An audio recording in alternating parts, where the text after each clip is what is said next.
Last month I started a sort of a subject, or I guess, or a series. I talked about the Song of Hannah back at the start of the book of 1 Samuel. If you remember the story of Hannah, right at the beginning there, she was barren, unable to bear any children, and her husband's other wife had many children, and she was persecuted because she couldn't bear children. After many prayers to the Lord and things like that, the Lord did bless Hannah with a child who was to be Samuel the prophet. And of course the condition of that promise was that Hannah would provide that child after he was weaned to the temple, that he would be presented at the temple and he would grow up there and be raised in that temple.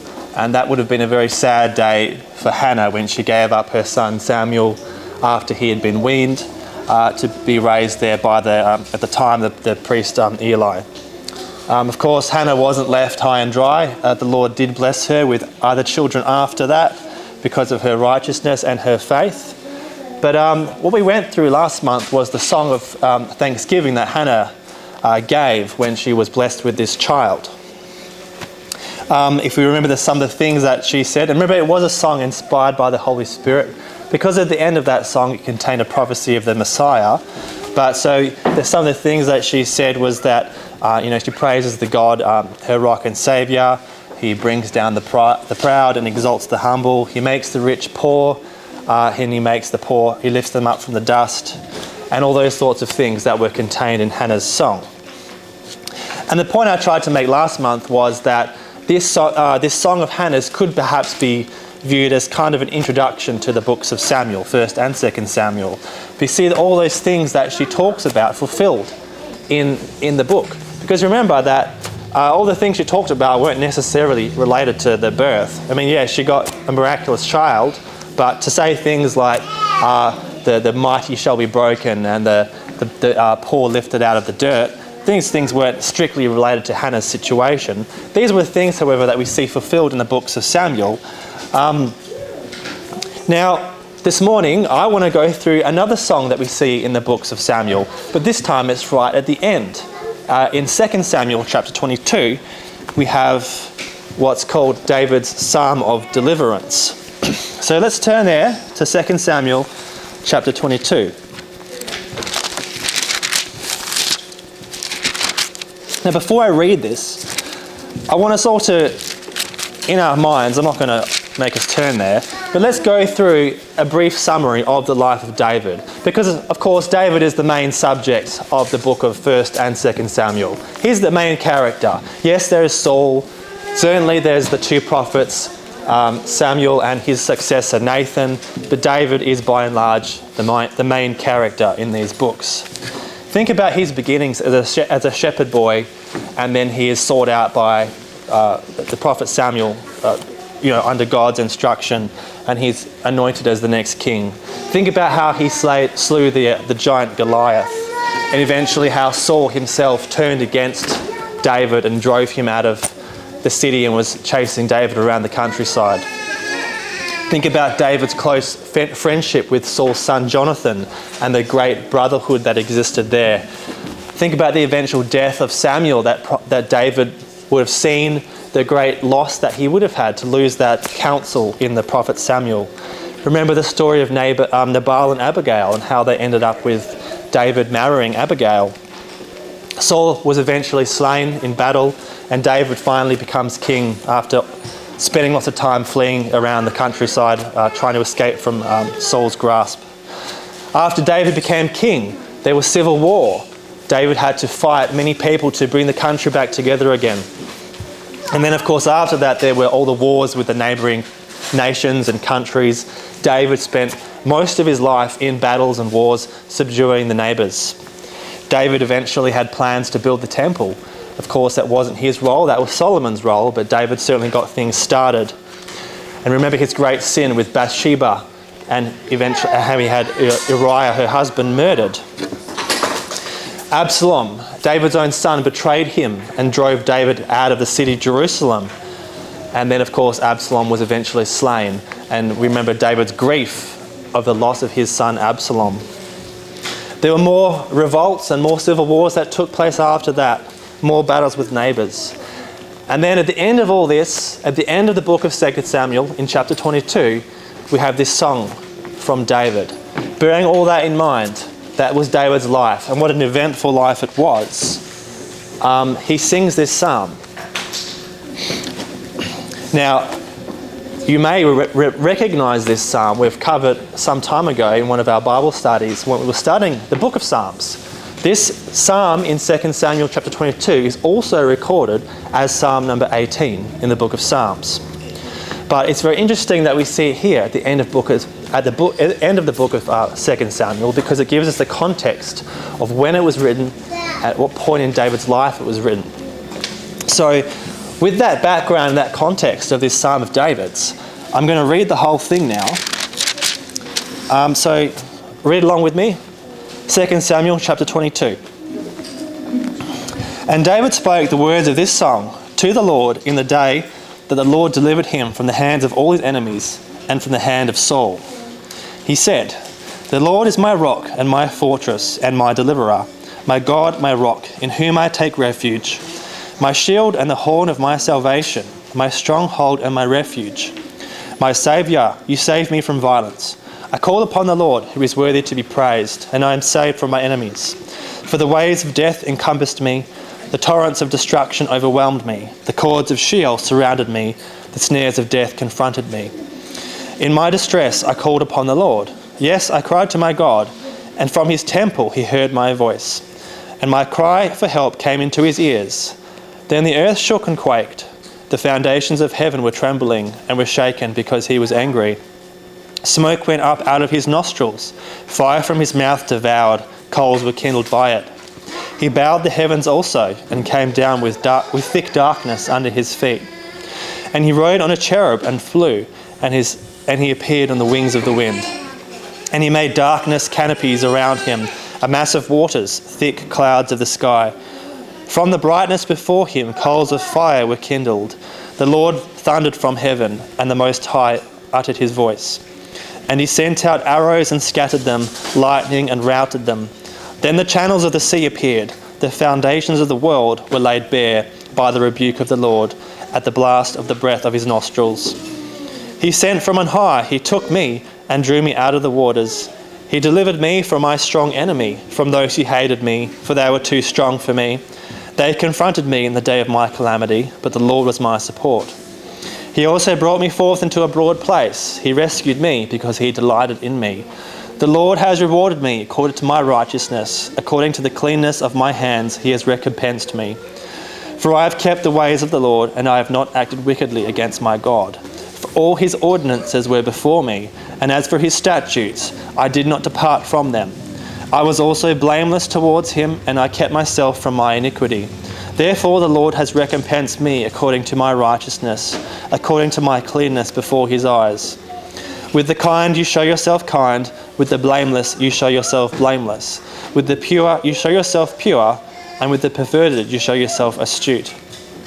You save an afflicted people, but your eyes are on the haughty whom you abase. For you are my lamp, O Lord, and the Lord illumines my darkness. For by you I can run upon a troop. By my God I can leap over a wall. As for God, his way is blameless. The word of the Lord is tested. He is a shield to all who take refuge in him. For who is God besides the Lord? And who is a rock besides our God? God is my strong fortress, and he sets the blameless in his way. He makes my feet like hinds' feet, and he sets me on my high places. He trains my hands for battle, so that my arms can bend a bow of bronze. You have given me the shield of your salvation, and your help makes me great. You enlarge my steps under me, and my feet have not slipped. I pursued my enemies and destroyed them, and I did not turn back until they were consumed. And I have devoured them and shattered them, so that they did not rise. And they fell under my feet. For you have girded me with strength for battle. You have subdued under me those who rose up against me. And you have also made my enemies turn their backs to me. And I destroyed those who hated me. They looked, but there was none to save, even to the Lord, and he did not answer them. Then I pulverized them as the dust of the earth. I crushed and stamped them as the mire of the streets. You have also delivered me from the contentions of my people. You have kept me as head of the nations. A people whom I have not known serve me. Foreigners pretend obedience to me. As soon as they hear me, they obey me. Foreigners lose heart and come trembling out of their fortresses. The Lord lives, and blessed be my rock, and exalted be God, the rock of my salvation. The God who executes vengeance for me and brings down peoples under me. He also brings me out from my enemies. You even lift me above those who rise up against me. You rescued me from the violent man. Therefore I will give thanks to you, O Lord, among the nations, and I will sing praises to your name. He is a tower of deliverance to his king, and shows loving kindness to his anointed, to David and his descendants forever.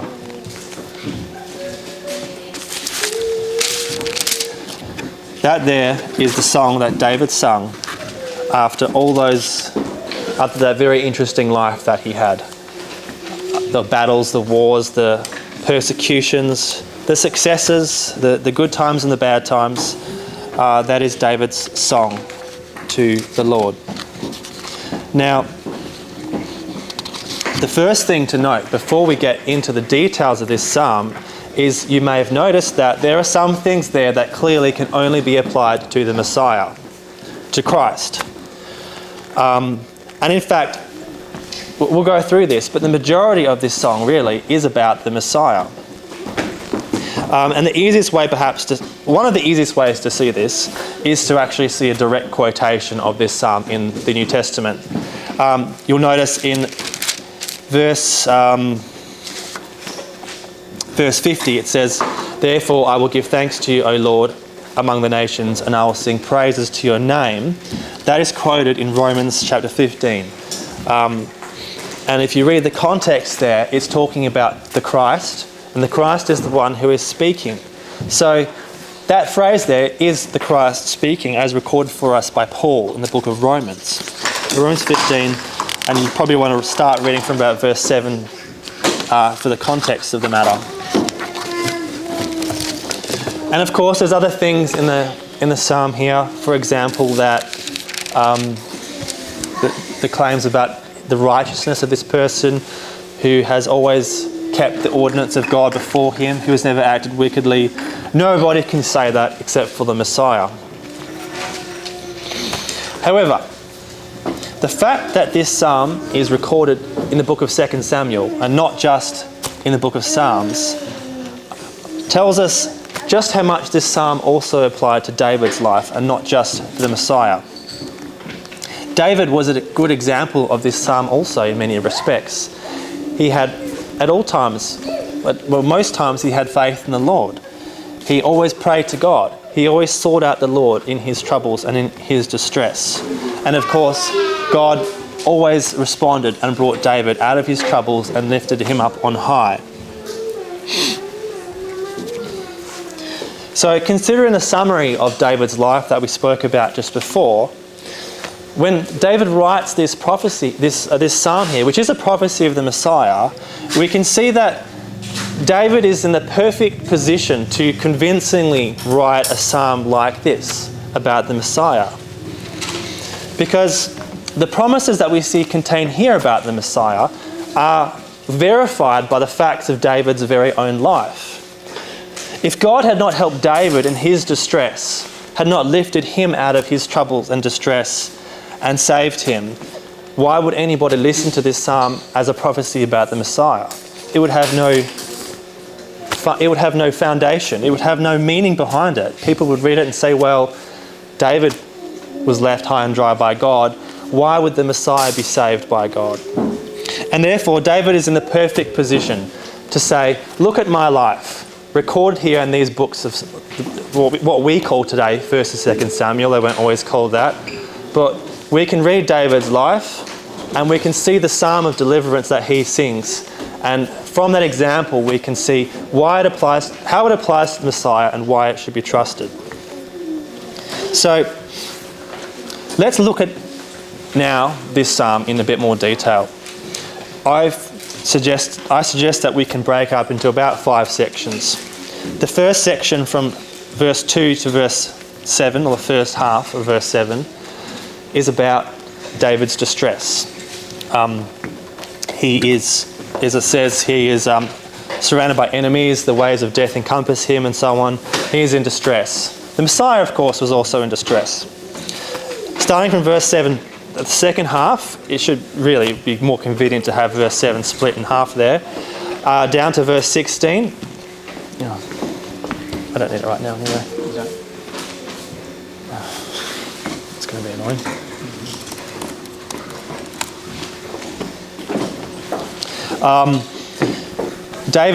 God responds to David's plea, and he's aroused from his temple, from his habitation, and he responds. And then we see that God, in verses 17 to 20, God delivers David from his distress. Verses 21 to verse 33 is about David's righteousness before God. And then from 34 to the end is about God strengthening David's hand to be able to destroy his enemies and secure his kingdom. Now, I hope I can pull this off. This is going to be a bit complicated because there's a three-way comparison I want to run here between Hannah's song that we read about at the beginning of Samuel and David's song as it applies to himself and also as it applies to the Messiah. So it might be a bit complicated. That's why I've got the slides up. I hope I can explain it to you all. What I've done here is I've put David's song up against Hannah's song on the screen. And we're going to go through just not the whole thing. I've just picked out some sections based on what Hannah's song prophesied and how David can talk about the same subject, the same idea as it was fulfilled in his life. So we see very similar wording here. Hannah says in verses 1 to 2 this is 1 Samuel chapter 2, "My horn is exalted in the Lord because I rejoice in your salvation. Indeed, there is no one besides you, nor is there any rock like our God." We see almost the same thing that David sings about at the start of his psalm. "My God, my rock, in whom I take refuge, my shield and the horn of my salvation, my stronghold and my refuge." Now, this can be said of both David and the Messiah. The Messiah, Christ, of course, always saw God as the rock, as the stronghold, as the refuge. But David is in the same position. Through all the sufferings and distress that he went through, he was able to call God the horn of his salvation, which is exactly what Hannah calls him as well. So moving down, verse 6 of Hannah's song, "The Lord kills and makes alive. He brings down to Sheol and he raises up." Now that there, I said last month that I thought that was a prophecy of the Christ, that Jesus was brought to Sheol and he was raised up again. But now we see in David's psalm, I've only extracted verse 6 there, but let's read the whole context, starting from verse 5. "For the waves of death encompassed me, the torrents of destruction overwhelmed me. The cords of Sheol surrounded me, the snares of death confronted me. In my distress I called upon the Lord, yes, I cried to my God." Now that is certainly about the Messiah, that is about the Christ, when he died on the cross and was in Hades for those 3 days. But David, not literally, but in a figurative sense, was many times in his life in a very similar situation. He was fleeing from Saul for many years of his life. We remember the other stories where he had to eat the consecrated bread it wasn't I forget where it was now, but he had to eat the consecrated bread because he and his men were so hungry they had nothing else to eat. Do you remember the story when he had to go live with it was King Achish of Gath, and he had to pretend to be mad. So he made drool come down his beard. That was how desperate his situation was. He had to pretend to be mad. In the end, David ends up living in a cave in the wilderness with a bunch of, a mixture of people, some of them outlaws, basically. That was the situation that David was in many times in his life. And then, of course, when Absalom betrayed him and he had to flee from the city of Jerusalem and Absalom sought to kill David, David many times was in a difficult situation. So that when he says things like this, that he is in distress, David is not speaking literally, of course, but it's like when Jonah was in the belly of the whale, and he makes that plea to God, and it says that he was near to Sheol or something like that. David, in many aspects, was in a distressed situation, just like the Messiah was. And so, when we see Hannah here making this prophecy about the Lord killing and the Lord making alive, he brings to Sheol and he raises up again. Well, we're going to see that David was in the same situation, that he was brought down to Sheol, figuratively speaking, but he prayed to God and he was saved by God. So moving down. So remember I said that the psalm could be broken into 5 sections? So that was the first section. That was David's distress. The second section is God's response, okay, starting from the top here. But let's read what Hannah says. For the pillars of the earth are the Lord's, and he sets the world on them. If the pillars of the earth are God's, then certainly it's God's prerogative to shake the foundations of the world when he responds to a prayer. David says, then the earth shook and quaked. The foundations of heaven were trembling and were shaken because he was angry. This is God's response to the prayer. That he doesn't just sit around and leave his servants to suffer, but he responds, and he responds in a powerful way. And that is his right to do so, because as Hannah said, the pillars of the earth themselves belong to God. Of course, in the context of Jesus the Messiah, this was literally fulfilled also, wasn't it? When Jesus died, there was an earthquake. If we read on, it talks about darkness being under the feet of God. And of course, we know the sun was veiled. And that also, when Jesus died, many tombs were opened. But in the sense of David, of course, none of these things happened for David. Nothing so dramatic as this. This is figurative language as it applies to David. But God did respond to David's prayers when he was in his distress.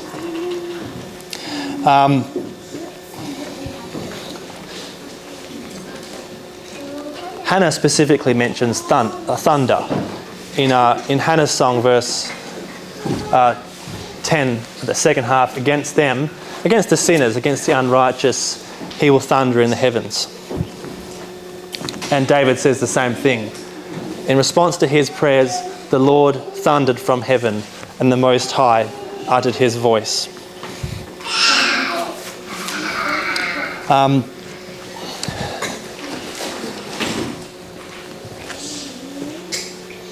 Okay, so reading on in David's psalm, in verse 17 now, it talks about, okay, so God has come out of his habitation. He has responded to the prayer. Verse 17 is where it talks about what God actually does. Verse 17 it says, He sent from on high, he took me. He drew me out of many waters. He delivered me from my strong enemy, from those who hated me, for they were too strong for me. They confronted me in the day of my calamity, but the Lord was my support. He also brought me forth into a broad place. He rescued me because he delighted in me. So, Hannah has said, the bows of the mighty are shattered. And we see that, of course, for example, in Goliath. He didn't have a bow, he had a sword. But how mighty was Goliath? But Hannah says, in the name of God, the bows of the mighty will be shattered. And Goliath was certainly shattered by David. Now, when David was in distress, he prayed to God, and David was delivered from his strong enemy, from Goliath.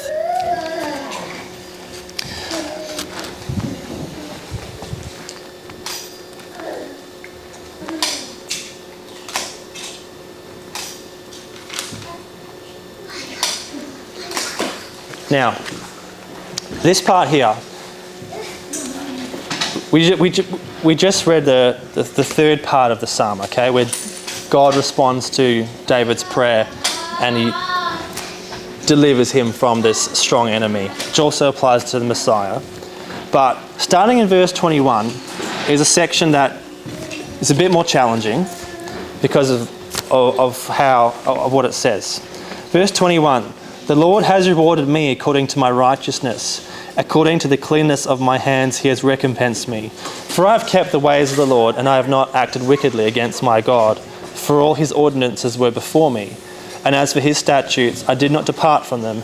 And I was also blameless before him, and I kept myself from my iniquity." Now, we know, of course, that this cannot be said strictly of David. This is something that could only be applied to the Messiah. He is the only one who has always kept God's commandments and ordinances before him. Always or never has acted wickedly before God. But Hannah does say this. He keeps the feet of his godly ones. And that's not just about the Messiah. That's about anybody who follows the Lord. There is a promise there in Hannah's song that God will keep the feet. That is to look after them, right? To look after their feet, to guide their steps, to make sure that they don't fall and stumble. Those who are godly, God will look after. Now, certainly, Jesus was a godly one, because that's what we just read about. He was someone who kept God before him at all times. But David was also a godly man. Not to the same extent as Jesus was, but he was nonetheless a godly man. We know that he sinned. We know about Bathsheba and Uriah and all of that. But it's also true that David always repented of his sins and turned back to God. If you read from 2 Samuel chapter 12, verse 13, which is after Nathan confronts David about his sin. In verse 13 it says, chapter 12, verse 13. Nathan has confronted David about his sin, and he says, "Then David said to Nathan, I have sinned against the Lord. And Nathan said to David, the Lord also has taken away your sin. You shall not die." So David was forgiven of his sins at that moment because he repented and confessed of his sins. And so David was a godly man. As we know, we are told he was a man after God's own heart. And of course, we know that we ourselves under the new covenant have that promise also, that God takes away our sins if we remain faithful to him. It's interesting because in Romans chapter 4, verse 6, Paul quotes David. You should turn with me there now, actually. Romans 4.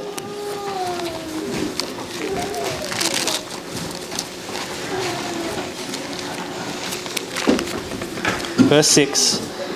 It says, "Just as David, also speaking of the blessing on the man to whom God credits righteousness apart from works." And here in verse 7 he quotes from Psalm 32. This is David wrote Psalm 32.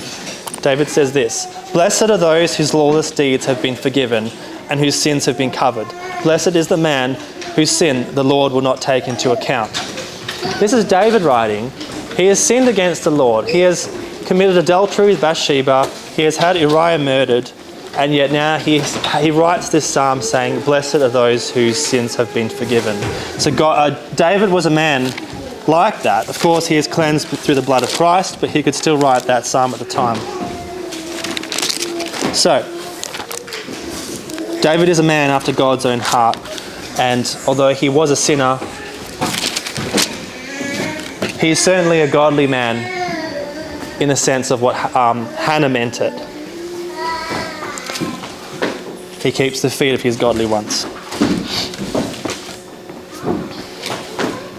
I think that's a good lesson for us here today as well, that no matter how badly we have sinned before God, how weak we feel like we are in our faith, perhaps we feel like it's all becoming a drag, the importance of it, the important thing is to actually persist and push through the difficulties, push through the challenges, sometimes the dreariness of it, sometimes the frustration that's involved. Because in turning back to God, we strengthen our faith again and God forgives us of our sins. Now moving on.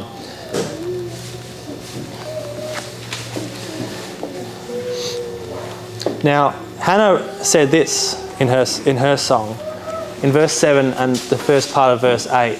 The Lord makes poor and rich. He brings low, he also exalts. He raises the poor from the dust. He lifts the needy from the ash heap to make them sit with nobles and inherit a seat of honour. Now, David says a similar thing in his psalm. He says, you save an afflicted people, but your eyes are on the haughty, whom you abase. It's the same idea, that God will bring down the proud and he lifts up the humble, the afflicted, the persecuted. Those are the ones that God keeps by him. Of course, in the context here, you save an afflicted people. If it's talking about the Messiah, then in that phrase, we can of course read another message there. The afflicted people is talking about Christians also. It's talking about God's people who serve Christ. But David as well was an example of someone who was afflicted, and he had the blessings of God to raise him up, lift him up out of that affliction and save him. And the haughty, the proud, for example, Saul, who wouldn't obey the commands of God, he was humbled by God.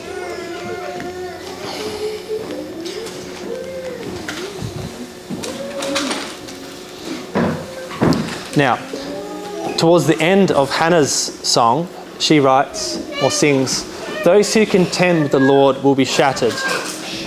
And of course, we see that completely fulfilled in the life of David.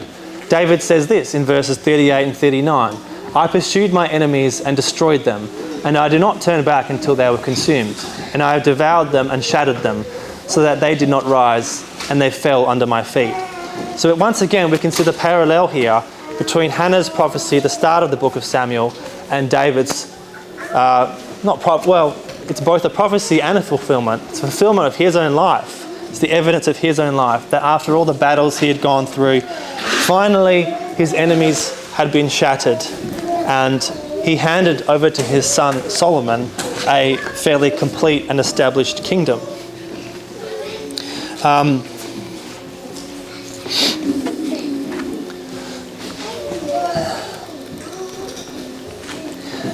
Hannah says in verse 9 of her song, for not by might shall a man prevail.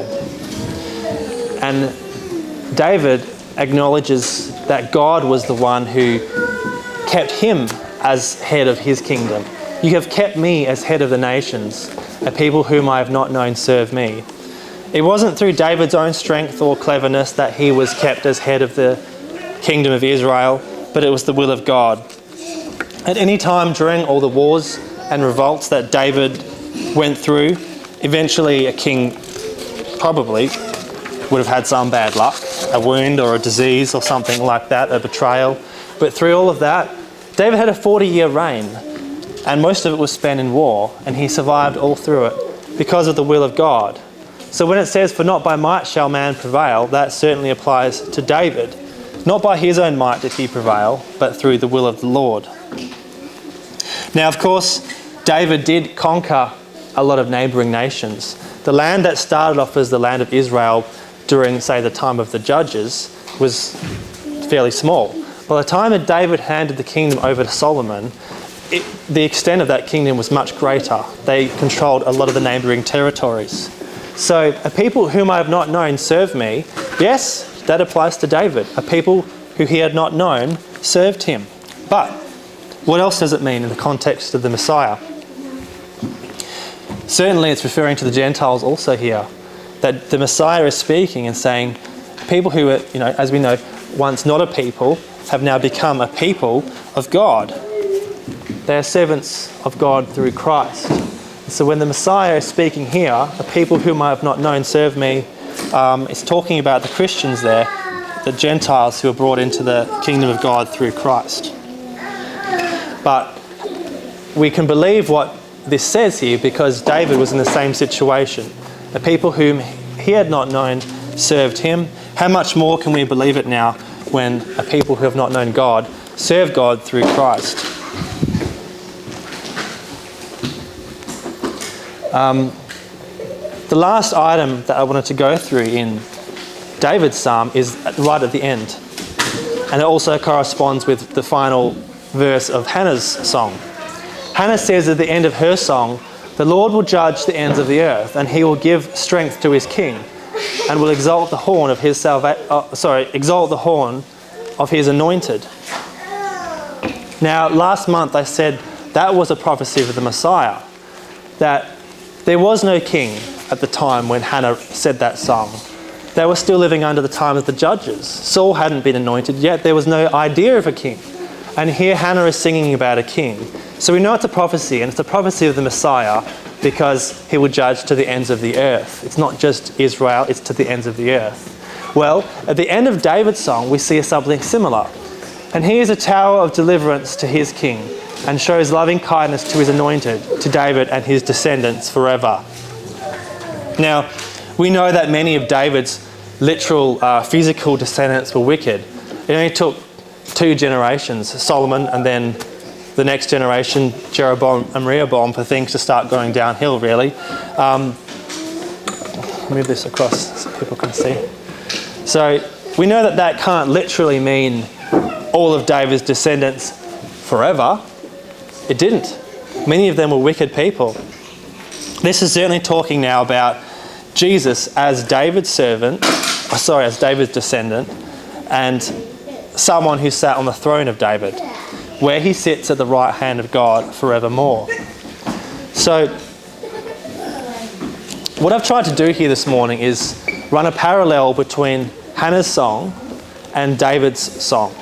Hannah's song at the start of the book of Samuel was, you might call it a prophecy of things to come in David's life, which we went through, which we've seen were all fulfilled. All the things that he went through in his life were fulfilled as promised by Hannah. And then he sings this song about his life, but it's actually about the Messiah, but it's proven true because of his life. If David didn't have that example before him, the example of his life, there would be no reason to believe a prophecy such as this. It's just like the apostles were eyewitnesses of Jesus. They weren't people who had it through hearsay, who heard it somewhere and then relayed the message on. They could say, no, we saw these things, we heard these things, we touched these things. David, in the same way, can make this prophecy about the Messiah and say, this is my life. You've just read about it in the book of Samuel. These are the things that happened to me. I kept my faith in God, and God kept me safe and lifted me out of my difficulties. How much more can you trust a prophecy that is ultimately about the Messiah? And that's why the Psalms, David's psalm here is put here at the end of the book of 2 Samuel as the finale to this book. After all the things we've written, we have this song of praise about God and the prophecy of the coming Messiah. In the same way the apostles were eyewitnesses of Jesus, you could say that David could testify as an eyewitness to the faithfulness of God. That concludes my sermon for this morning. I hope it made sense to you all.